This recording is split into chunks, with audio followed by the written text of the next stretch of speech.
Alright, here we go. The Software Toolworks presents once again Mario's Early Years Fun with Numbers. I was curious if these would all have a similar title screen, and they do. Or at least the first two that we checked out do. So we've got Mario's Early Years Fun with Numbers. Same graphic style, which is a little bit of a downgrade from your Mario World art. You can tell Peach specifically looks pretty terrible. Luigi looks a little weird. Mario looks about the same. Yoshi looks about the same. Now, once again, like the other ones in the Mario Early Years trilogy, within the educational games on Super Nintendo, we are using the Super Nintendo mouse. Are we going to have oh my gosh, yes, we got islands. And I still don't know what these mean. Maybe that's your player. You know how we had Yoshi on the previous one? Maybe that's a player icon, like change your player, because Luigi's always there. So maybe that's what it is. So this entire game is going to be numbers or math-based things, I'm assuming. I've never played this one before. This is the first time I've ever seen this as well. So we've got 0, 1, 2, 3. We've got numbers on fingers. We've got sand buckets. We've got the exact same shapes from last time. I don't know if it's going to be the exact same puzzle as last time either. The last game, which was preschool fun. Then we got watermelons and cookies. We got 3, 4, 5. Is that popcorn? And we got goldfish and shopping carts. So let's start at the top and go through. Number World. Oh, okay, yeah, that character selecting on the title screen. That's exactly what it is. It's a character select. I'll probably stick with Mario. All right, so we wake up Luigi. Tell us what to do. Find the 9. Oh my gosh, it's that simple. Or did I not go in? Oh, you hit the actual number itself. You found the 9. All these games must have been developed at the exact same time and then released at the same time or something like that, because they're all like different parts. They feel like they're like a game split up into 3 parts. I feel like the preschool one is the most all-around game. The other one is letters, and this one's all numbers. They kind of remind me of, on the NES, there is games that are based on Sesame Street, which are kind of like this. There's a numbers and there's a letters one as well for Sesame Street. So it's a kind of similar thing, but with Mario characters instead.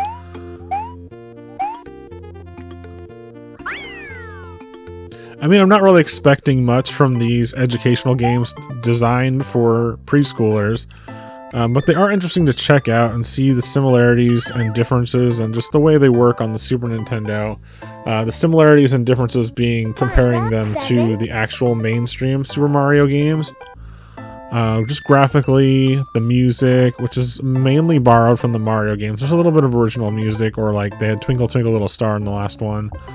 I'm just gonna skip through and see what all the maps look like. Usually there's only 3 maps for each one. And you can use the blue pipe to exit. So that was the first island, which was numbers. This one is going to be counting. Okay. What are we doing here? Let's count in Mario's bedroom. Mario's bedroom. This the first time we see Mario's bedroom, or is that in Mario RPG? 10 fingers. Are those his shoes just laid out all there for him to like just jump into? That's strange. 5, 6. And why does he have so many boots? Like 8, 9, 10. Count all Mario's fingers. 10 fingers. This is similar to one of the educational games on the previous one. Let's count in Mario's kitchen. Mario, your kitchen is inside a giant bowl of fruit. That's pretty odd. Let's exit that.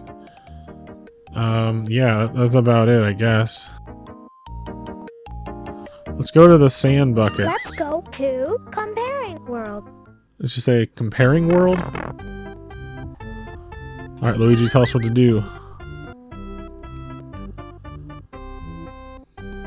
Find the smallest swing. Okay, so you just kind of click on it, and then you're good. Hey, that's one of the Koopalings. That's cool. You found the smallest swing. And then once again, in case you didn't know, when you are playing with, well, I don't know what it's like when you play with the controller, but when you're playing with the Super Nintendo mouse, you move the cursor, and when it shows the striped icon, that means that you can click on it. It's a clickable item or icon or element. Oh, that looks weird. I don't know why. Those kids look kind of creepy. It's weird, like, smiles. So we saw everything there. Let's go down here. Let's go to how many world? I don't know what she said there. How many world? I kind of like this remix they're having this right here. This Find little the bag where variation to of the Mario music. Let's get out of here. Now that I kind of know the basics of these Mario early years titles, there's not really too much to do with them, especially on this one, because everything's a counting or number game. So we're just kind of gonna look around at what all the maps look like. Oh, those hippos look funny. Okay, then we got this. This one actually had 4 screens on it instead of 3. Let's go to this one. I'm wondering if this one's the exact same from preschool. Let's go to Shape World. Let's check it out. Oh, no, it's different. Okay, that's pretty cool. It's better than just recycling something from a previous game. Okay. Wow. So you got different color variations of the same kind of thing, I guess. Let's get out of here.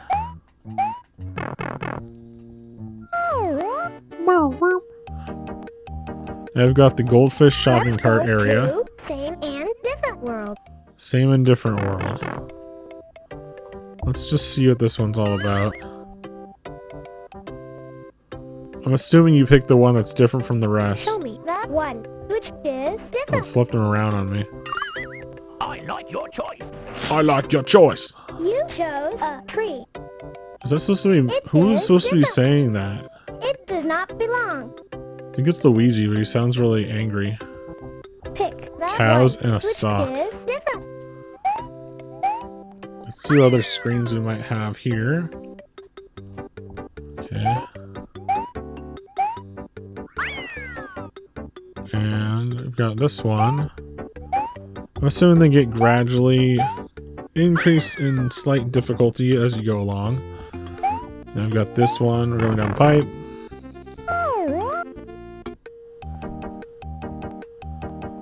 Now with these Mario early years games, they're very simplistic, very simple.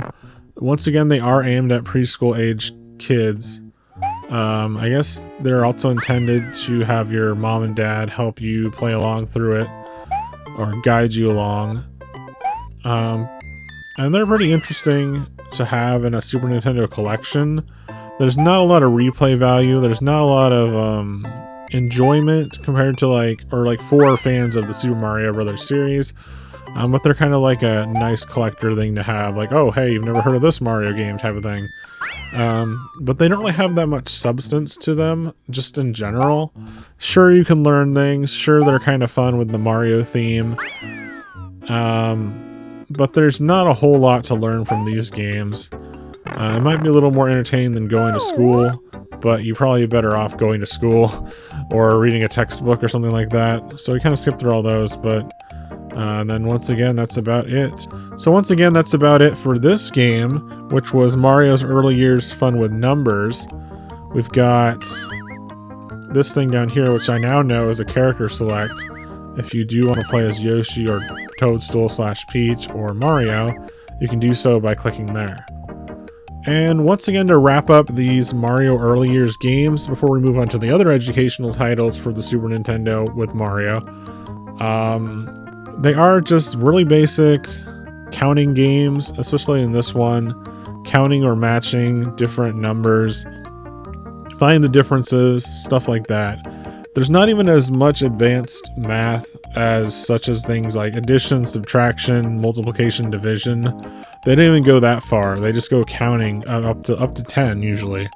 And so it's pretty simple. It's definitely aimed at a pre-kindergarten age. And I guess it's pretty cool because it has a Mario theme, but at the same point, you're not really learning too much. If you're already in kindergarten, you're probably not gonna even care about this one.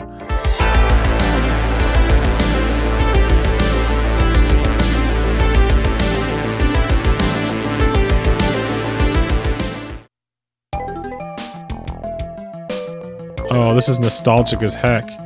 It's a little different on the Super Nintendo than what I remember on the PC version that I had when I was a kid of Mario's Time Machine. And the text goes by a little quickly. It has kind of the same graphics. I feel like they were a little more detailed on the PC version. Maybe not. My memory's a little foggy on the actual graphics, but I know there's slight differences between this and the PC version. One that's I know right off the bat is different is the PC version was voice acted, which is really cool. No voice acting on this one so far for the Super Nintendo. I do remember this scene. Let's see if he walks up to the castle or not on this version. No, he doesn't. This music sounds pretty chill though. I like this music. Nice remix. Or remake. Cover? Not even Mario! That's kind of what he sounds like on the PC version. It's a pretty snazzy remake of the music. Alright, we got Mario's Time Machine.